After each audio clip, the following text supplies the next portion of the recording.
Hello everyone and welcome to day 6 of the First Lines Python course. Today we're going to talk about functions.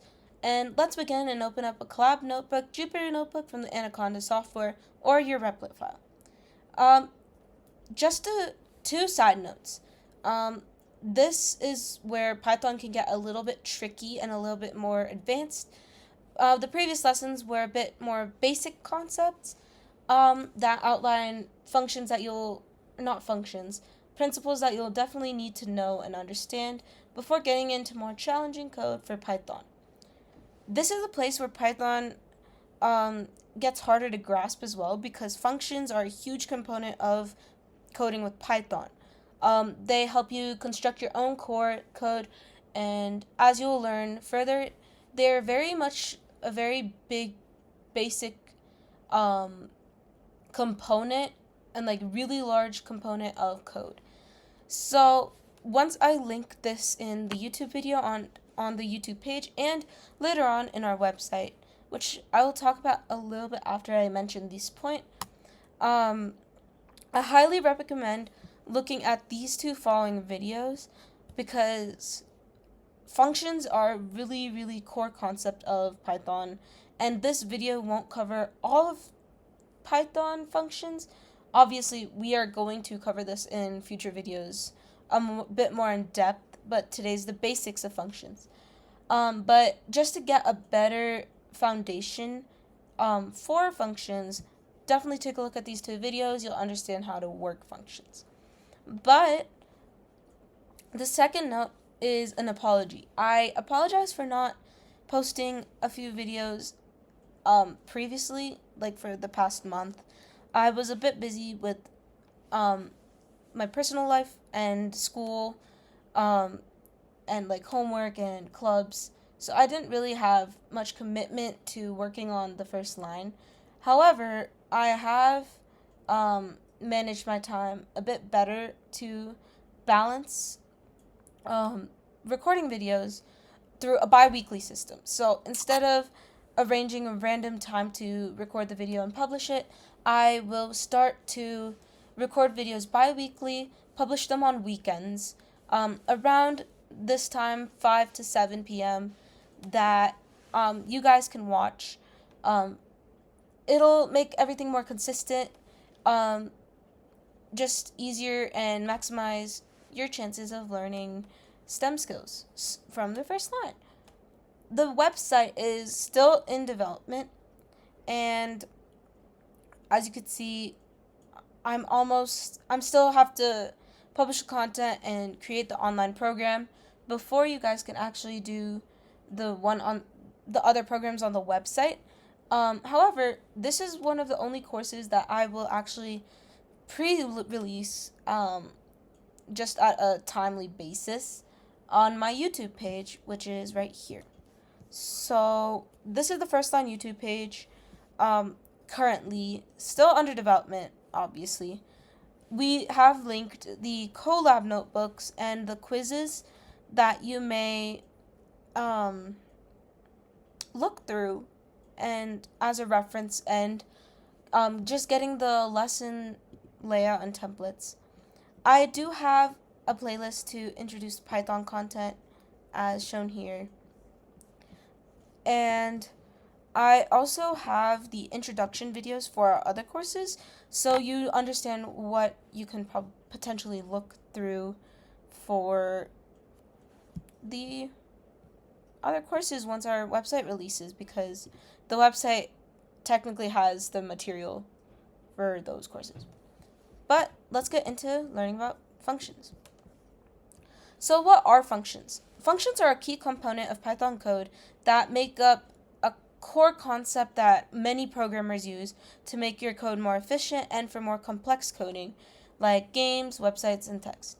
They help us create clean, repeatable code that we can reuse, which is a key part of becoming an effective programmer. And it allows us to create blocks of code that can be easily executed in one swoop without needing to constantly rewrite that same code and execute it multiple times. The code designated for that specific function is outlined in the function block, and then eventually when you call it out normally, it'll be in either a loop or just one go. Functions aren't like methods to do a specific thing. There are built-in functions and functions that you can create with your own definition, which we will learn today, like the basic of. And the code designated for specific components are typically called at the end of your program, with all the functions named and actually entitled to. If you have worked with other coding languages before, like in Java, you know that methods and constructors are like functions that perform something and aren't actually called functions because, yes, they act like a function, but they aren't called functions. They take in arguments or anything, and you have to utilize those for your code. Python is a very simple programming language, unlike Java. Java has a lot of syntax that you must know. Like methods, obviously, you need to declare what kind of method, what type the method would be, like static, non-static, void, and it gets really complicated. But thankfully, Python isn't like that, and it's much more simpler to create a function. It's still a good core concept that you need to grasp before getting into advanced concepts like object-oriented programming with classes, as we will learn pretty soon. But yeah, there are built-in functions that are really, really essential for understanding and learning about. Typically, you call these in one go. You don't need to write a whole lot of code and re-execute it because they are built in. But this one built-in function, which is the main one, the definition function, or def keyword, allows you to define your own function. This basically declares that you are creating your own function with your own code that you can call later on. There are other built-in functions we have talked about, like the print function or the string function, integer, input, range, and length. To show you how, like, for example, the range function looks, you would have a for loop typically. People use the for loop for range. Some people use random in a specific range of numbers that you randomize a number in. The range function works to have a starting value and a stopping value, which is excluded when you print it. But this would be your output for a range of 1 through 10, excluding 10. These are built in by Python software, so all you do is really call it. Similar to a method, but methods, you have the dot, and this one's just like that. Okay. The def keyword, sorry, this is a typo. The def keyword is just, as you can see in this example, def, and then your function name. But it's the definition function, which allows you to define your own function with its own purpose. You would use this following syntax to define a function with different components inside. So you have def, the function name that you would like to do, that typically follows variable naming rules, and then you would have parentheses. You can have no parameters, you can have 1, 2, as many parameters as you need. This would typically be like variables that you would call later in your code with specific values and specific uses. Most functions sometimes have no parameters if you just wanted to do a set thing without like input or a default value. This is how you would call a function without any arguments. It's shown here with 1 parameter and 2. I can show you how you would typically write a function with that. Let's make a function that wants to operate and say hello to someone without just constantly typing print hello there like 5,000 times, right? For every different case. We would create def, and we would name this function that we would call later on. Say hello. This wouldn't take any arguments because you're not really doing anything. You could do it as in this part below, which takes a name, uses the dot format or an F string, and puts the name in the braces area. whatever the person really wants. This could be an input later on, but for no parameter, you would do this. Def say hello. This function would print hello there. How you would call a function, you would basically put the function name in parentheses. And it would return the output. You may be like, oh, this is exactly what a print statement's doing. Yes, but you can also define this specific function for a specific thing that you can use various times by just calling this one thing, and it makes it much more easier. Calling a function with arguments would include a parameter inside the parentheses that you can define before or after your function or inside the function itself. For example,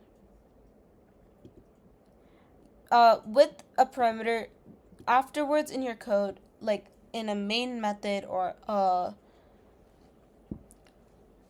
like a while loop, which is very common in Python, you would assign a specific value inside that is equal to name. So what this is basically doing is like name equals Smriti, because you're defining the greeting function of Smriti equal to the name parameter, if that makes sense. So you define, and this one's called greeting. I didn't want to repeat it again. And then name. This is like your variable / parameter, which is an argument that the user would pass an input for if you want to instantiate an input for that, or you would create on your own.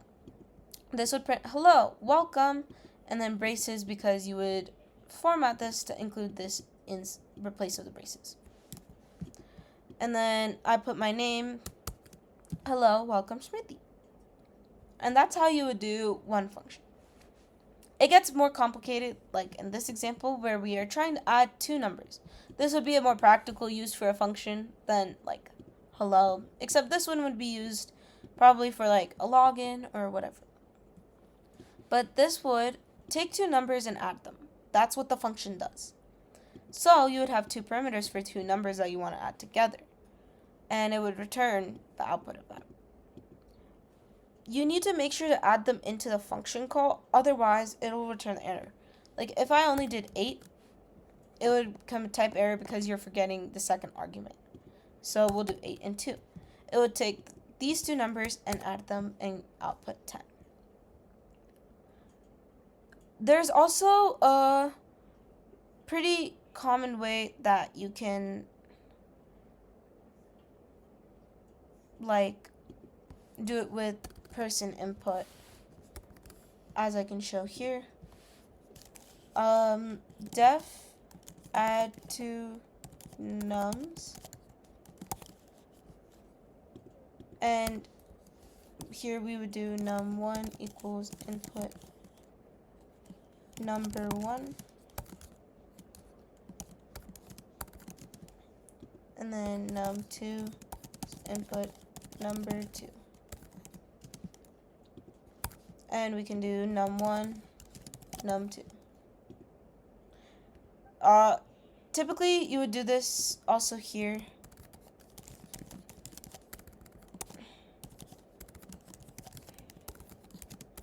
You could do it like this too. This is a bit easier if you want one-line code.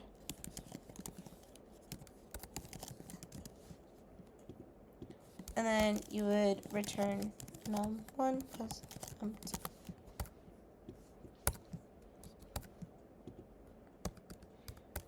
And then add to nums.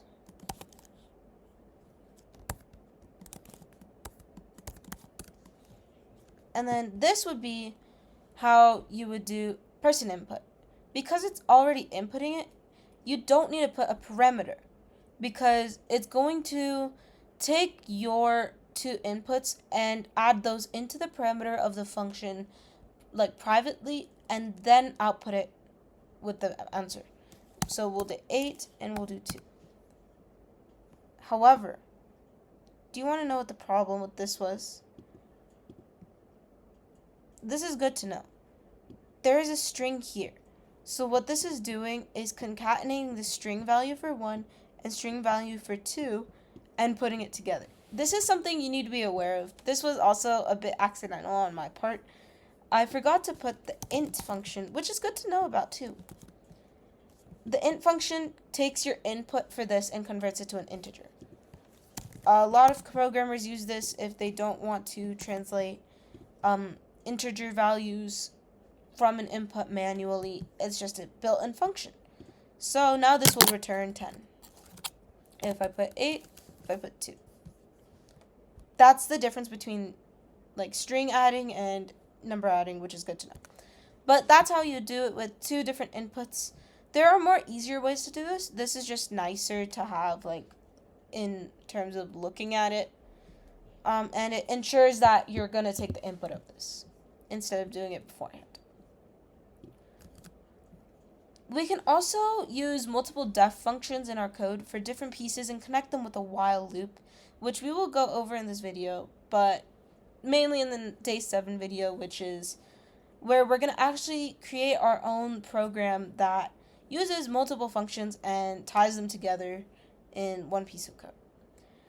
Just note that the definition, like when you define a function, you don't always have to call it afterwards. You can always define this and keep the code like that and call this in one go with all your other functions. I accidentally ran this, so that's fine. I will show you how to create a simple project with more embedded inside the function later on in the next few videos. An important tip, if you want to comment and set preconditions for your code, you would use 3 quotes, and you can do multi-line commenting instead of the hashtag. I typically use the hashtag, it's just nicer. I don't comment too much, and I typically comment on other steps like here. Default values are important to include in a function where you want to have people like put in a thing, but if you don't include a parameter, then it will set your name equal to the default value if you end up not putting anything as a value, right?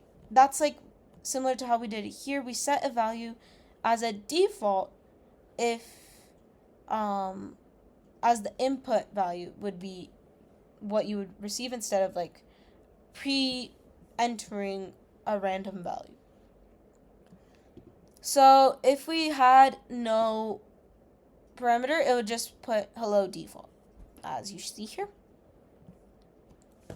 The while loop is helpful to iterate some code in a loop until the condition is met.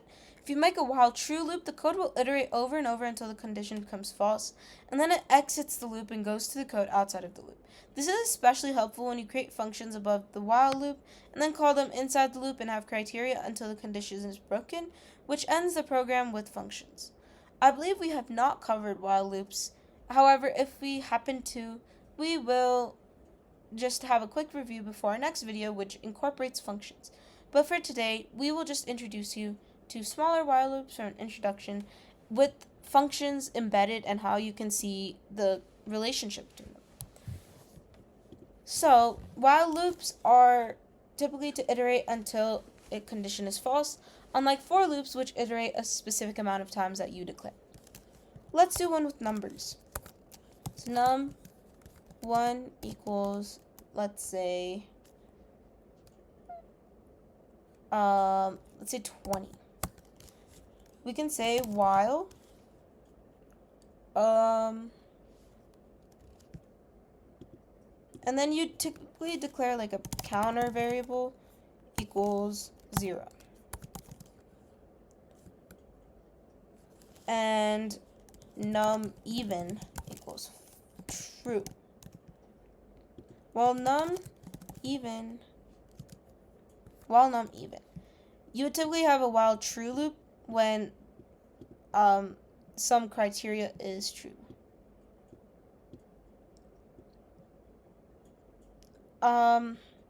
You can also do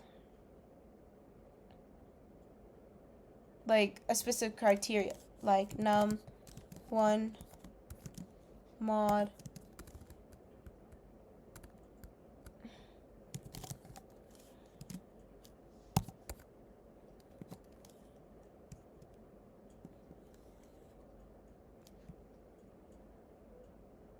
actually, we'll make a new variable for this. We'll do is even equals num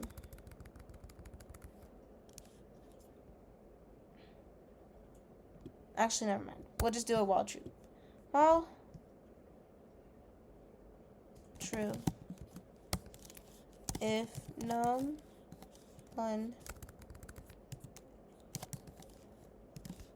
modulus 2 equals 0.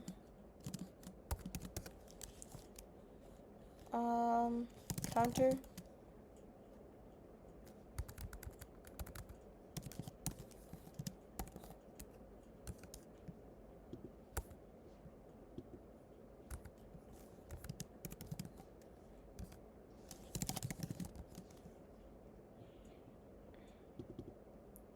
you can also do like,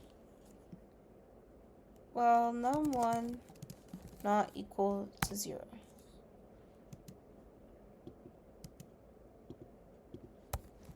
Which is technically true.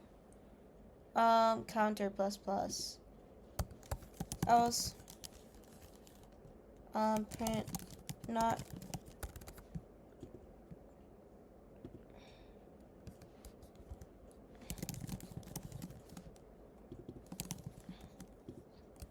like that. Basically, I set a condition variable, like precondition, that it is 20. Counter would be 0, and a while true loop. This is true for the beginning, because number 1 is 20, and 20 is not equal to 0. So it just iterated until number 1 would be false, which is when number 1 equals 0. So if number 1 is not, modulus 2 is 0, you would print even and subtract 1 and counter plus. Otherwise, you'd print odd and num1 minus equals. Or we can actually declare this part outside. And then number 1 equals 0, counter plus. Then print end of cycle. With the while loop, you want to make sure that there is an ending to it, otherwise you'll create an infinite loop. You want to make sure that the condition you put here, it could also be like this, while true. Typically most people just put while true as your loop, and then work your code, and then eventually the condition will be false if you do a specific thing, and then it'll just exit the loop and go to the end. Indentation is very important for a while loop. You want to make sure everything inside your loop is indented into the loop, and everything that you want outside of the loop is out of the loop. Let's see how this works. Oh. Plus equals 1. Print. Oh, I actually should print the number.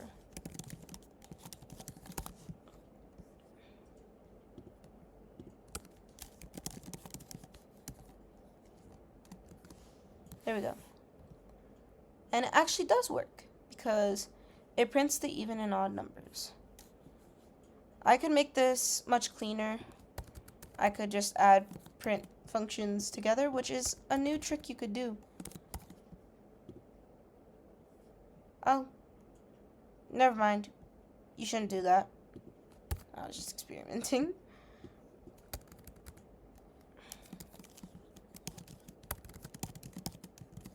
You could concatenate inside a print function. That's what I wanted to show you. My fault.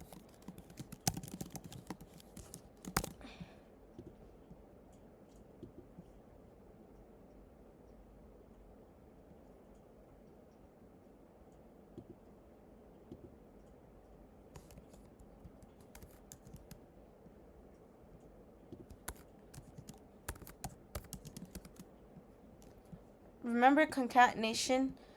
Sorry, I was in my Java mindset, but concatenation requires a comma, and you're separating them, not adding different types. That's weird with Python, but it makes it more readable, I guess.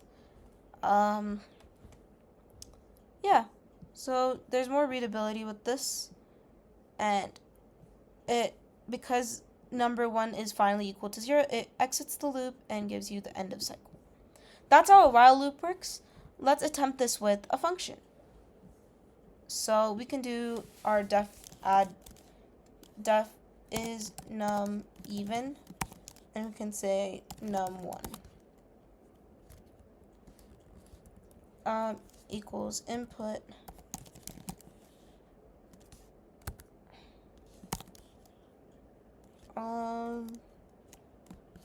choose a random number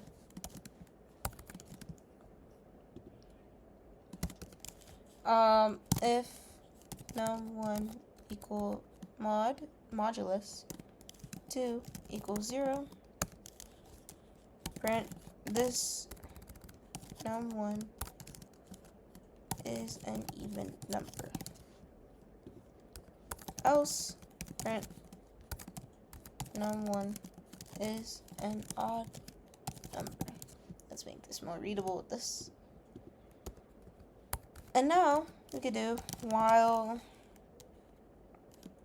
true is num even.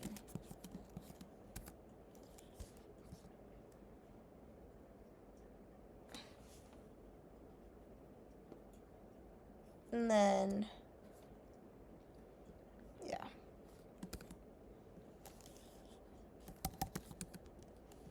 Oh.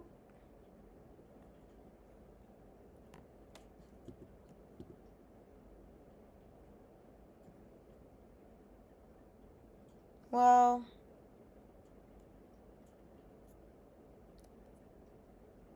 okay, this didn't work as intended, but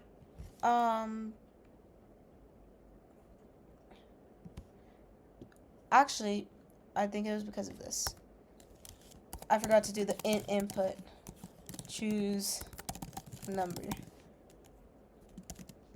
That was my fault. This is a good example, actually, of an infinite loop. Python tends to do this.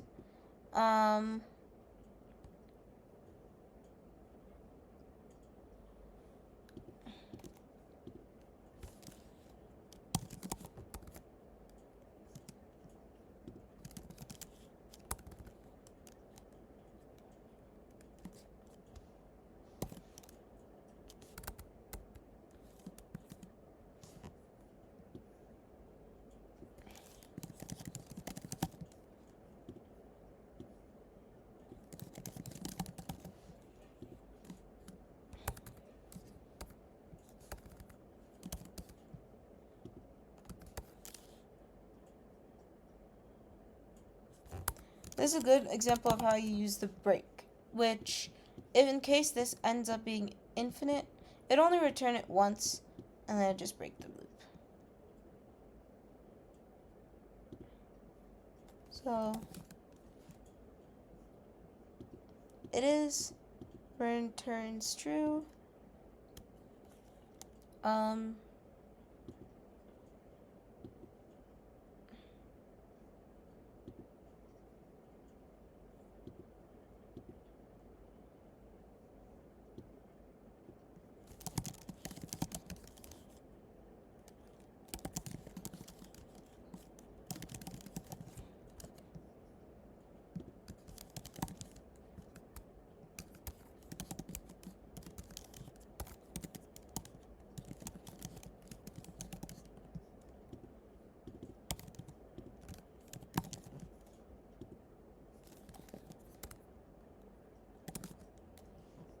That's how you typically would use a function. Sorry for the long process of actually decoding it. That's a good way of how functions can be a little bit difficult, but also using integers and other functions embedded and processes of making a function. Um, that would be how you'd implement a function. There are other ways, like typically you'd print some code and be like, would you like to do this? And then you'd be like, if um, like the selection was a specific number, you would implement a specific function that does something, and then you'd use if else statements and inside the while loop, like how you do here. But I only made one function. Typically you'd make more and then use a while loop. This example, I just wanted to make it a bit simple, using this without doing all of this code and just doing it once here and just implementing it through a while loop, which is a bit less of lines without instantiating, calling, more if else content, but you just do it here. That's it for the basics of functions. Next video will show how to use multiple functions in a while loop that make it more complicated, and how while loops can get a bit more complicated, and how functions can use different methods that we've learned in the previous videos and data types into making some code, like a to-do list. Very simple one, just adding and removing things, and then outputting it as like a nicely formatted thing. But thank you for watching. Thank you for waiting for me to publish this video, as I apologize. A very quick note, our website will be published on like middle of January 2026.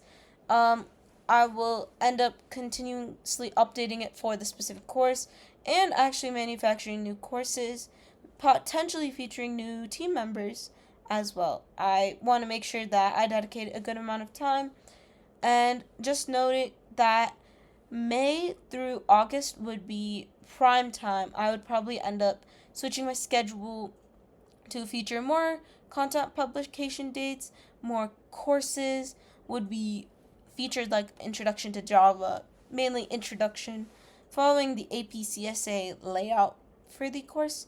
Also, a medicine course, because STEM isn't just about coding and engineering, it's about science and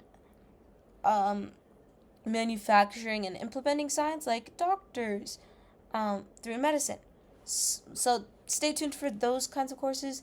There is a data science and analytics course, Introduction specifically, that uses Python concepts. So as you learn how you can use Python, there are different methods that we use for the data science course and different ways to implement stuff. But stay tuned for that. It also uses programs like Excel to analyze and structure data, and for projects that we will end up creating for you. So please stay tuned for those. I'm really excited to work on those with other people potentially. And thank you so much for watching the day 6 video. Stay tuned for day 7 in 2 weeks.